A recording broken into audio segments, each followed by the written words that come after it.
In today's video, I'll teach you how to redeem DramaBox gift codes. First of all, launch open DramaBox application on your device. Make sure you're logged into your account. Initially, you'll be led to the home interface. So if you want to redeem the gift codes, what you have to do is tap on the profile icon that you can see at the bottom right corner of your screen. Now, once you do that, you'll be led to the profile interface. You'll be able to find various options over here. You'll be able to find the options like history, top up, my wallet, etc. What you have to do is find this option for gifts and tap on it.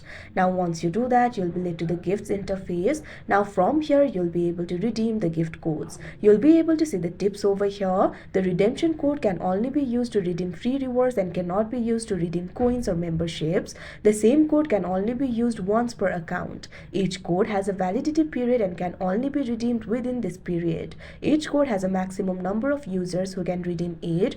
Once the limit is reached, it can no longer be redeemed. So what you have to do is simply enter the gift code over here.